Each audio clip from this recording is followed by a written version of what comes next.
Hey, folks, welcome again to Soaring Profits. Patrick and James, as always, here together on the island and in the tech.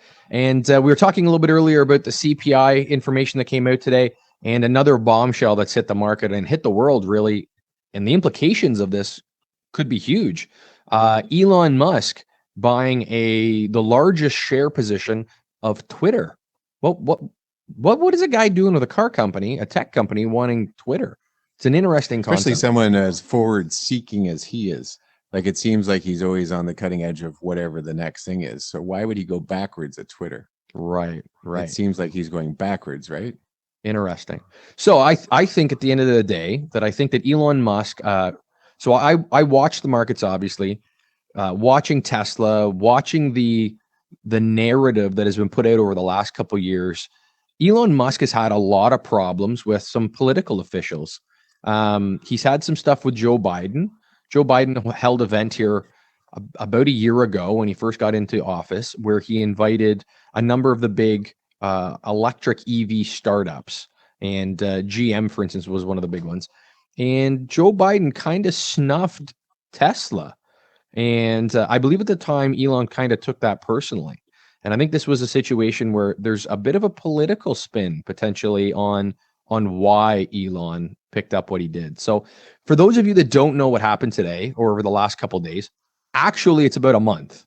We get these information releases in document dumps later, and they're SEC filings that Tesla and Elon, as the billionaire that he has to file. So what we had was Elon purchased what appears to be 9.2% of the Twitter stock going back to middle and late March. And he did it over a few weeks' time. Why? This is kind of the biggest thing. And exactly how much did he buy and why that number? So from what I understand and the information that I'm gathering right now is that it seems like Elon has a little bit of a long-term play with this. Like I said, there's a political angle here. I think there's a free speech angle here, but I also think that there's a long-term position that Elon is going to be able to use. So talking about the Biden and the White House, the administration that's currently in right now, when they snubbed Tesla and saying that GM was the leader in EVs, like, yeah. Where do you go from there? I don't know if you've seen the electric car that GM has produced, but it wouldn't be the flagship of electric cars anywhere, let alone in the US. Right. I'm not saying it's a bad car. I'm just saying that Tesla is by far way ahead. They already have a whole ecosystem out there to power their cars in the public. Absolutely. Yeah. And that's a great point there, is the ecosystem that Tesla has built. To me, I think that one of the big reasons why GM was flogged as the innovator is because they were union based, and Tesla isn't. Tesla has car manufacturing centers all over the world now. They have Shanghai, they have they have Berlin that just opened, Giga Berlin, and Giga Texas that just came up online. And over the last 72 hours, they had the Tesla Rodeo in Texas, which was a huge press event where Elon came out and talked and did some press work with the deliveries of the first cars from Giga Texas. Otherwise, we have Shanghai and we have California, where they've been manufacturing cars in somewhat of a problem state. California right now, the tax situations, Elon fled to Texas because of what he viewed as a problematic state to do business in. So what does this mean? Like, buying Twitter, like 9.2% of a company of this size is not a small order. He's got very real ambitions here. So my perspective on this and my take is that there's a couple facets that are important. First of all, 9.2% makes Elon Musk the largest shareholder of Twitter. He doesn't own Twitter. He didn't buy Twitter outright. He just is the largest shareholder. And with that, he's able to wield a certain amount of power. So corporations, they have board meetings, they have board seats, and these are people that make decisions within the company. And Elon Musk at 9.2% was demanding and offered a board seat. And that would give him some say on what was going to happen with with Twitter. Elon actually just turned this seat down. And you got to kind of wonder, why would you buy 9.2% of a company and then not want to be on the board? right, like that, you got to start asking some questions here, right? Yeah. What is the deal with that? So the information that we've gathered is that in this board seat position, Twitter had rules stated for all of their board members. Firstly was a background investigation. Well, does anyone not know Right. who Elon Musk is? The good, the bad, the ugly, the all that sort of thing. Like that, Yeah. that's a little bit silly, right? The second is that, and this I think is the linchpin to this whole process that we're in right now, is the amount of shares that a board member can hold.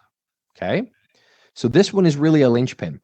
Board members for Twitter were only allowed to hold up to 14.5% of the entire holding of the corporation. Now stop and think for a second. Elon currently owns 9.2%. He could probably sway and hold a lot of influence. But if he was looking at a hostile takeover, okay, he would need to have 51% or the support of 51% of the shareholders to take over the entire company and do what he wants to do. If he sat on the board, he wouldn't be able to do that because he wouldn't be able to garner enough shares. So I personally think, and again, where we are at this right now is I think that Elon Musk is currently setting up for a short to midterm hostile takeover of Twitter. And you got to ask, like, why? Like, what happened? Do you think that like the free speech aspect, the White House insult, all of those things, do you think that would have set a guy off like that? I could imagine it would be a personal attack on him, to not in the biggest house of America to turn him down and not let him a seat at the table in what he invented, basically, Right. because his tech is beyond anything anyone else is doing. And Right. to not give you a seat at a table would be very insulting. That's a slap in the face, especially when you've brought jobs and supported families and really showed America as a flagship for electric car at that Absolutely. time. And Right. now you're saying you're not even worthy to come sit at my table. Well, I might want to do something this, Right. So anyone that's followed politics over the last couple of years, there's been some fairly notable exceptions that Twitter has taken in deactivating certain people from platforms. Correct. Is there anyone that comes to mind right off the top of your head? No, I can't think of anyone that Like someone with maybe orange, like orange colored skin and maybe was a president at the time. Could have been, Yeah. right? So I think as we dive into this more and more and more, I think that this is a free speech issue, and it goes back to tying into the Western ideologies. So Elon's background, so he's a South American. He actually had family in Canada. He ended up, I believe it was Swift Current, Saskatchewan. He had family out there, and he worked on a farm for a few years. Went to Queen's University and then went to California. So Elon's been around. He's seen the world, and he's seen the Western ideology. And I think Elon is a believer in democracy. I believe he's a believer in free speech. And he kind of calls them straight, like he calls them as he sees them. When he sees politicians like AOC, Alexandria Ocasio-Cortez, he calls out BS when he sees it. And he hasn't been popular with the left. No. So he also does a lot of stuff as in gotcha, right? Like there's some cool stuff. Like he did, Saturday Night Live where he ran up Dogecoin, big promoter of the Bitcoin technology. Well, what comes to mind to me is when he said that if you can tell me how you're going to end world hunger, right, I'll give you the money. I'll sell the stocks right now and give you the money. Tell me how. And the response was, well, that's not exactly what I was saying, even though it was what he was saying. And so while that was all happening, and the little known fact is that Elon Musk liquidated a ton of Tesla for a tax event, right? So a lot of company founders, they take what are called stock options for compensation. And what it does is it ties them directly to the success or failings of that company. Again, a company that I flogged for a long time here that I really like is Palantir. And Palantir has been held back by this stock-based compensation. But what they're doing is they're building an ecosystem of the greatest minds in tech, because they're they're giving them a base salary and they're flushing them with long-term wealth and bringing these brilliant people and stealing them away from your Googles, your Facebooks, your, well, I guess Meta now, right? The new name for because Facebook. owning part of a company that you're going to build is a great incentive to Right. to show up. And the more I do for the company, the more money I'm going to make, because the company is just going to soar. But Right. also, then eventually those stocks are all going to be sold at some point, and when they get sold, Right. And this is what happens, is that they are options contracts. Most of these, they don't just give you here your shares, they give you options contracts with an extended date. Okay. So what happens is when those stock-based compensations are executed on, they have to be rolled in as a tax event. Okay. So let's say Tesla, it's about $1,000 a share stock right now. Okay. Let's say I'm going to give you one share. That's your compensation for the period of time that we're doing. Okay. $1,000. Great. The moment that I take ownership of that stock from you, that's a taxable event. Okay. So now I want you to think of Elon Musk's taxable event when his options close. It's not half of $1,000, let me tell you. no. Right? It's billions of dollars. And this is where he used Twitter earlier to set up plays. And he used conversations with senators to build up the hype, where they were going on about how we have to be taxing these billionaires and they don't pay their fair share and they're freeloaders. Then he has like a $60 billion tax event. And he goes, I've paid more in taxes than any human has ever paid in the history of taxes. What are you talking about? Yeah. So this is where I think Elon with Twitter is playing a long game here. But I think, to be honest with you, I think it's going to open up for the average person a little bit of a different narrative than this is truth. This is fake news, right? Twitter was all about this was real, this isn't real. And then, oh, sorry, we overplayed our hand a little bit. Maybe this was kind of real. But they were fact checking things that proved to be very false.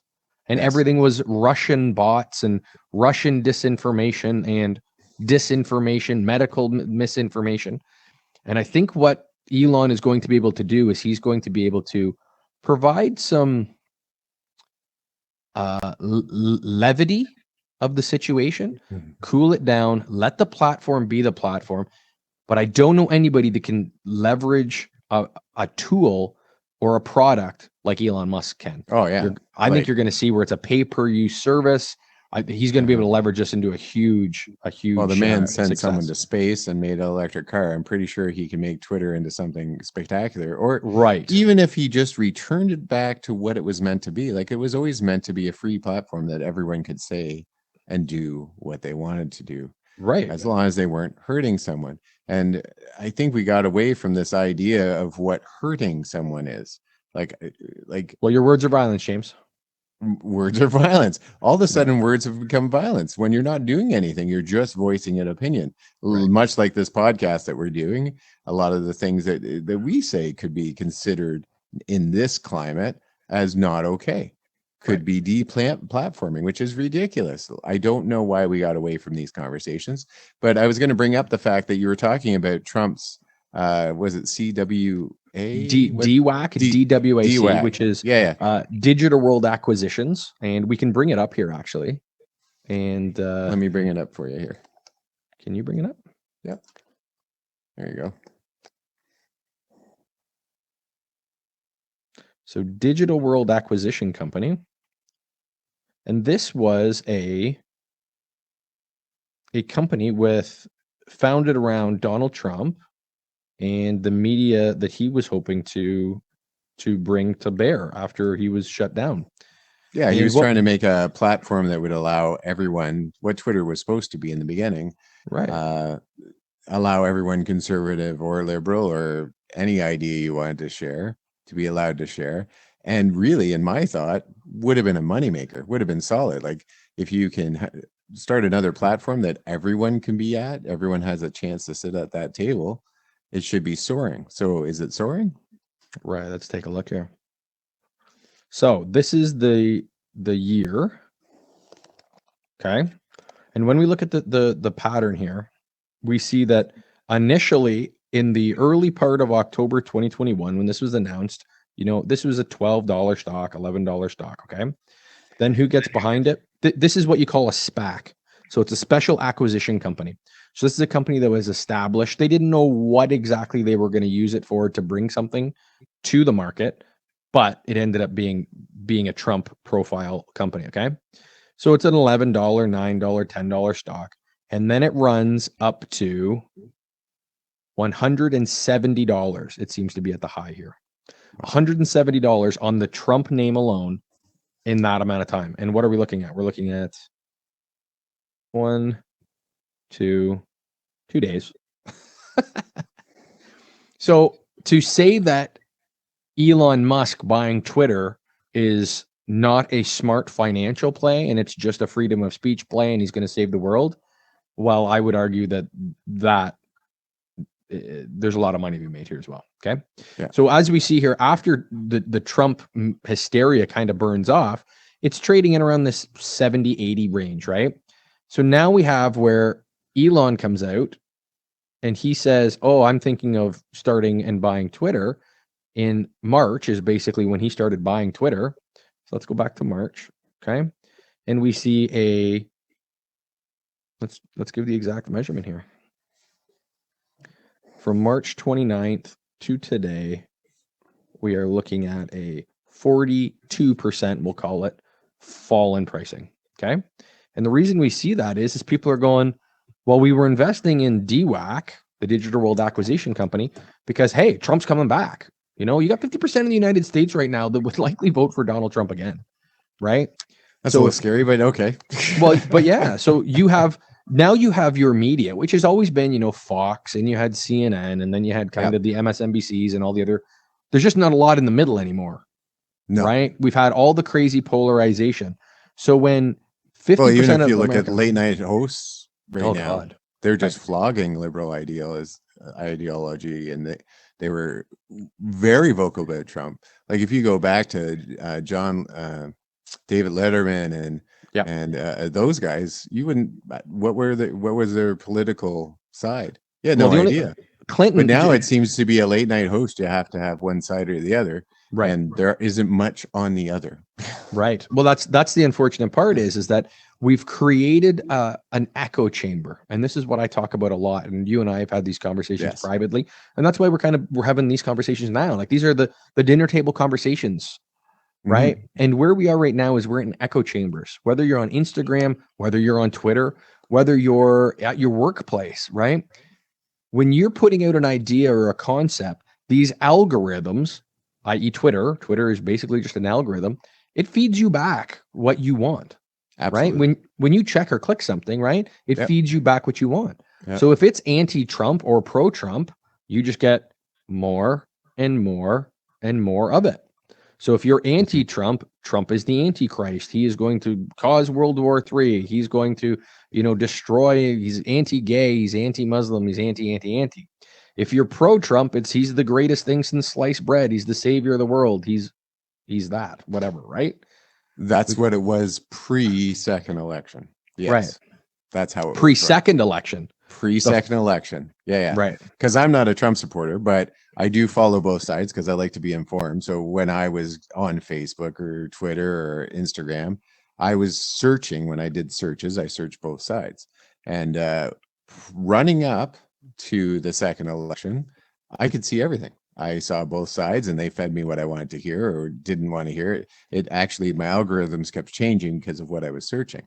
But as soon as we got close to that election, all the things like I'm thinking of Louder with Crowder and some other ones, their videos dropped off. Gone. And then Joe Biden was elected, and all of a sudden my phone literally was going ding, ding, ding, ding, telling me that Louder with Crowder had all of a sudden put up like 30 videos. But from 6 months ago. From 6 months ago. Yeah. And leading up to that, if you watch Louder with Crowder, now I'm not saying I'm a supporter of Louder Crowder. I just listen to him because I'm trying to get both sides of the story. And I suggest everyone do that because there's an opinion. To understand a whole picture, you got to have both opinions. And if you don't have both opinions, then you only have one side, and that's scary. But anyway, so up until that point, people like Louder with Crowder. I'm just using him because he's more famous on YouTube than some He's of a the other people I gun-toting watch. Canadian conservative. Yeah, exactly. He was starting to blow the whistle. He's like, they're starting to lessen my contact. Very soon, you're not going to be able to see me. He was talking about other platforms that he's going to have to move to because his stuff wasn't going to be seen. Right. And so, literally removing an aspect of a voice or something that you may want to hear, but it was the Russians that tainted the election. I don't buy that. I don't buy that. Like, I'm not a Trump supporter. I'm okay with him losing. Not okay with Joe Biden, but I'm okay with Trump not being in power. But I don't think you should be able to silence any voice. And I think that's what was happening. And I think so that lends to this whole idea that Twitter is deplatforming people to silence them. And why Right. would you silence someone? What is the necessary need to silence someone? I don't care what you have to say to me. I don't have to listen to you. One, it's just like the old TV when I was a kid watching westerns. Bang, bang, bang. Did you have the satellite that you had to like turn? Oh yeah, I was the satellite at one point. I Oh, was the yeah. rabbit ears. Yeah. Right. Yeah. Right. Don't even get me started on standing there holding rabbit ears. But Left, right. but if we didn't want to watch something, we simply changed the channel. Now you have so many channels that you could watch literally anything. And as Pat was just saying here, you're given that echo chamber. If you don't want to see this stuff, you'll never see it. Right. And so That's scary about the young people though, because I hate Yeah. to say it. And Hollywood and the celebrity that is, and there's a whole conversation about what just happened with Will Smith at the Oscars, and the outcry that wasn't an outcry from the people that should be outcrying about violence because they outcry more than anybody. You have an echo chamber in Hollywood that is deafening, right? These are the people that are yelling and screaming about gun violence. We had, a conversation the other day about gun violence. Yet they're the ones that every Friday night you're going to pay $25 to go watch them shoot an entire civilization up, right? The hypocrisy is unbelievable. And that's where, when we first started doing this conversation, our goal was really to have the dinner table conversations, chat with people, give a little insight into what's going on. And I think we're doing that. Like today's topic, I love this. We talked a little bit earlier about what the market was doing. We were able to draw some of the market into what Twitter and Elon's a celebrity, right? His personality is huge, what he's done and what he's doing for the world and the environment. This guy's a celebrity. And when he makes big moves, there's going to be, People watch. long term. Absolutely. There's a reason for it. He's not just buying 9% of a company just because he wants to make more money. This guy doesn't do things to make more money. He has all the money in the world. He's often said it. If you ever watch him, and I suggest you do watch him when he speaks, he's a little bit robotic and he jokes around about that being a thing. But when he makes a move, it's not just to make money. It's always to further a gain of something he wants to do. The man went to space. Right. Yep. He made no money there. You can't make money going to space. It's impossible. Eventually down the road, like, I don't know, 20 years from now, he might make money when he's like taking us all up there. But for the foreseeable future, he's dumping money in a pit and setting fire to it. Literally. Here's another thing that I've just thought of just having this conversation and factuality basis and what it is. But it just came to mind is that during the Russian invasion of Ukraine that we just had here, SpaceX, which is Elon's space company, they used their Starlink capacity, which is a global satellite system for communication. Okay. So what we just had was a dictatorial rule of Russia invade a democratic country, or as close to democratic country as we're going to get in some of the former Soviet Union bloc. And he gave Starlink for free to keep communication. Does Twitter become this beacon of communication? They can't be shut down. Not just on Earth, but in a universe, because that's kind of his view of thinking, right? That's where he's headed. Right. So is this going to be a communication beacon between Earth and just kind of came to mind. I don't know. Well, it would make sense because I don't know. Like I don't know anything about space. I'm not a scientist, obviously. Just by listening to me, I'm not as bright as the average guy.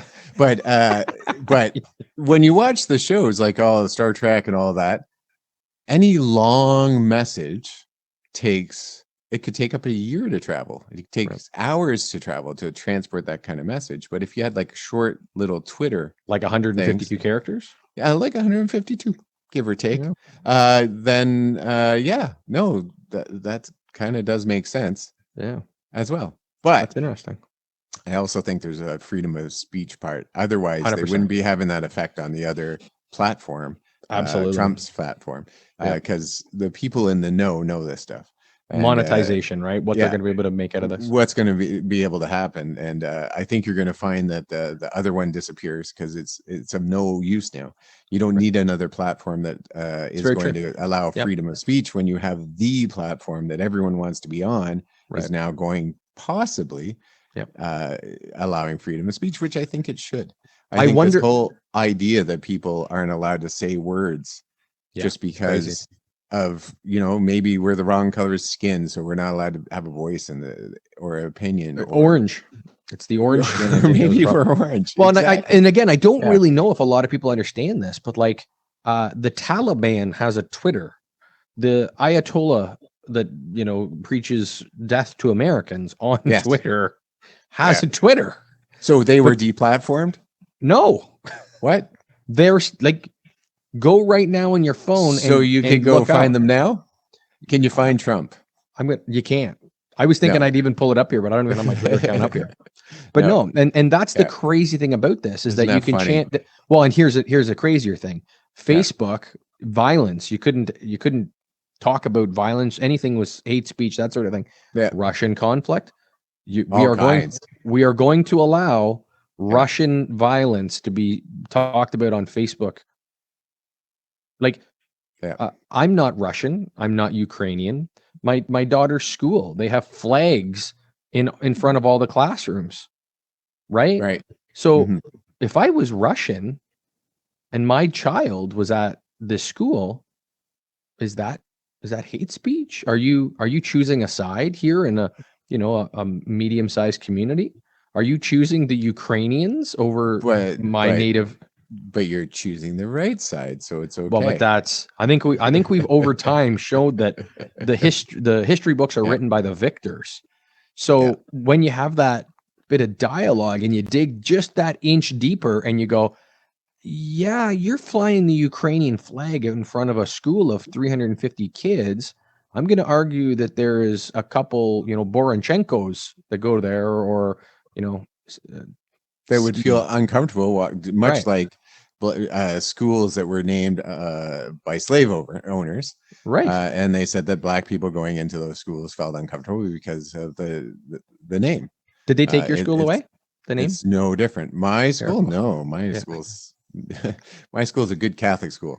There you go. Yeah.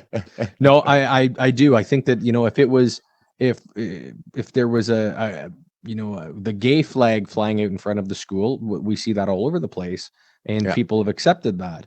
The Ukrainian, we're just on that side of history today. If it turns out that the Ukrainians were killing Russians too, do you still feel good about that having it in front of your class? Like I struggle with that, Well, right? I don't think we'll have that flag very long, the Ukraine flag. It just seems like last week we might have, we had a different thing to be celebrating and Right. putting on Facebook and Well, we also had to hide signaling. we also had to make sure that Hunter Biden's laptop wasn't brought up. So I don't know how much that wants to get into that.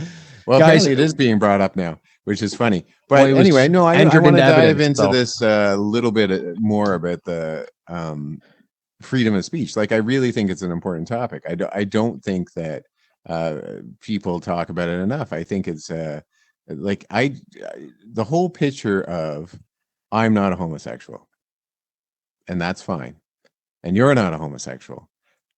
But why can't we have the conversation about homosexuality? I have nothing wrong with homosexuality. I have nothing wrong with gay marriage, but some people do. And I why thought can't they voice their opinion? Why can't they I thought you were say, coming out to me right there. I thought you were "Oh, something. there was a moment"? Yeah, There was a moment. no, but why can't the person that feels uncomfortable talk about it? Because that's how we're going to promote change. That's how things are going to be better because everyone has a voice. But if I simply just say to you, Pat, you can't talk about the fact that you're uncomfortable about homosexuality. You can't talk about the fact that you don't believe in gay marriage. You don't have a voice. I'm going to take that away. That's not solving any problems. That's just making the people voiceless, which is what most of these groups are talking about. Like homosexuality was voiceless for years. So Well, why flip it on its end and take away someone else's voice? I just don't understand this whole methodology, because eventually, what if someone takes away their voice? What if they don't become the most popular anymore? What if we all of a sudden decide that we're not okay with talking about it, and they're not allowed to talk? This is a very scary thing that we're getting into right now, where we're silencing opinion. Right now, it's popular opinion gets to decide. But what when it's not popular opinion that gets to decide? What if it's the people that empower that gets to decide what? We just had it was a while ago that uh, I'm not saying it was a bad law, but there was a law saying that we have to recognize transgender pronouns. And someone came out, it was name's escaping me, but he Jordan was Peterson. saying, Jordan Peterson said that that's a violation of freedom of speech. Yep. And I don't disagree with him, because you're forcing someone to say something. Right. And that's all he was saying. That's it. He was trying to voice his opinion, saying we're being forced to use language. He wasn't saying that there shouldn't be transgender people. He wasn't saying that you shouldn't call he if he's he, or she if she. He wasn't saying that at all. He was saying the fact that the government is forcing me to do it, that's a problem, because that's a slippery slope. But people couldn't hear past the fact that he said there shouldn't be a law for that. And they shut him down. I think he is one of the smartest men in the world. If you listen to him talk, I don't agree with all his opinions. No one can. But if you, I go watch some of his videos, man, the way he breaks down the psychology and men and women and just life in general, he's a genius guy, someone that we should be listening to, but we don't. We listen to the people that are yelling and screaming and crying on Facebook and YouTube. Well, he doesn't fit the narrative, right? Right. So the problem is that if you allow the Petersonian viewpoint, then what you do is you're going to go back to fact, right? No, but I mean this is that you're going to go back to fact. Is that if Jordan Peterson has a young man or a young woman, and it basically what happened. For those of you who don't know who Jordan Peterson was a University of Toronto professor who was a world-renowned psychologist. World-renowned. People went to him in droves to listen to him talk. People still go listen to him talk. That's how popular he is. University of Toronto would be Canada's Harvard or Yale. It's an Ivy League school. It look him up. He's worth a very interesting read, and he's proliferated on YouTube. He's everywhere now because of what's happened. But when Jordan Peterson, he had a problem where he said, I don't care about your pronouns. If you come into my classroom and you introduce yourself to me as Jane Smith and you have a penis, I'm going to call you by the name that you walk in and you refer yourself to. Yeah. But if I know you as Steve Smith and you come to me and you demand that I call you Jane, he goes, I don't think that's a fair connotation. By law. And he said that's wrong. He prefaced it by law. He said, if you came in and said, you know what, I am Shannon now, he would be okay with that. He would say, okay, you're Shannon. But the fact that the courts got involved is where his biggest problem was. Right. And we had a bill. I'd have to look up the bill exactly now. I knew it at the time. Either.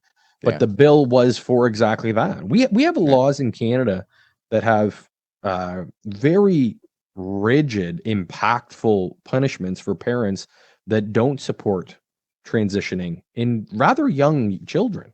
Mm-hmm. Well, they would see Children's Aid will get involved, which is that's insane, right? I know I have a child, and when she was young, she wanted to be a pterodactyl, right? Until she's old enough to consent and old enough to have these thoughts. At what point do you step back and go? I think this is another podcast that we could do later about pterodactyls, because you're getting me a little heated. But anyway. No, and we will. But that's what I'm saying is that. But the whole point is that this is my best buddy. This guy and I have been through oodles together. I couldn't even tell you how much we've been through together. He's also made me a lot of money because I've listened to him. I've helped him out. Absolutely, 100%. Just the fact that he's wrong doesn't mean that I don't want to be his friend. Just because he's, maybe a little bit ignorant, a little bit backwards, a little bit of redneck, doesn't mean he's a good guy. My cousin's cute. I don't know what to tell you. I'm telling you right now, if a transgender person walked into this room right now, a man or a woman, he'd treat him with respect. Totally. And that's not what he's talking about. Just so you know, before you get all upset and say he's trans, he's not. He's just voicing an opinion, and that's okay. We should all be allowed to come to the table, this table, any table, and talk about it. And we'll get heated. He and I stand up, we raise our voice, we get angry, and at the end we cheers our beer and drink it. We just understand that we're people with different opinions, and that's okay. And it frustrates me that if you start talking in a different opinion, then someone starts yelling and crying and screaming, and yet telling you that you're horrible, telling you you're Hitler just because you have an opinion is ludicrous. Crazy. No, you're not coming at me with your opinion. You're just telling me I'm Hitler. Right.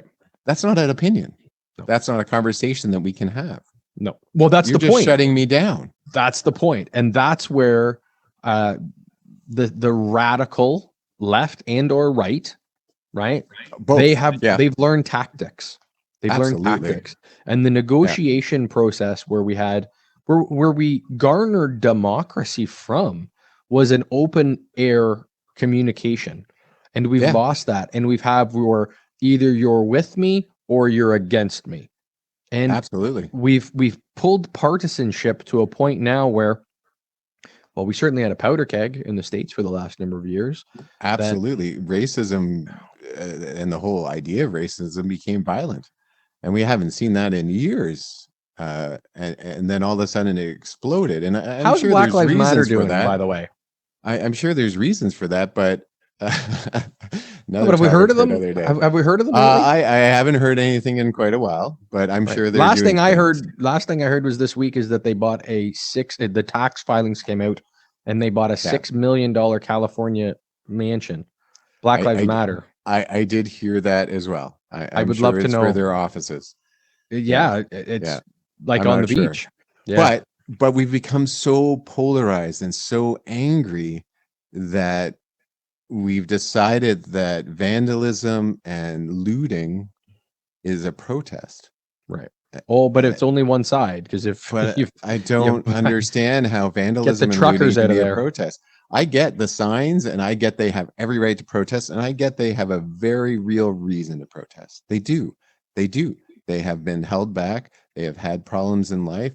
It's been a very hard climate for them to live in. Battery.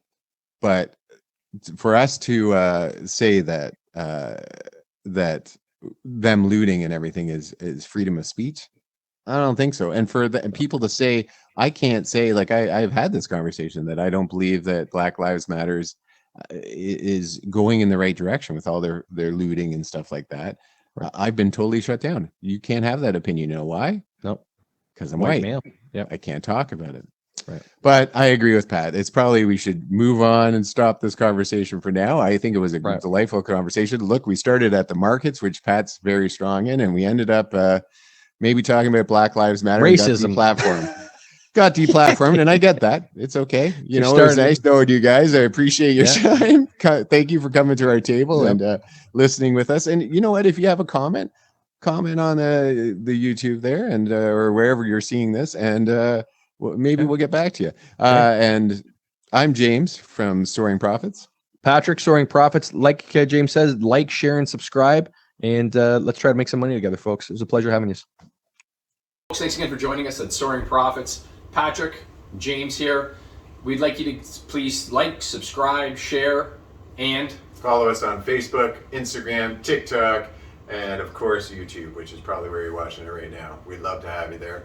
And comment. Let's start a dinner table conversation right on our channel. Thanks again, folks. Appreciate it.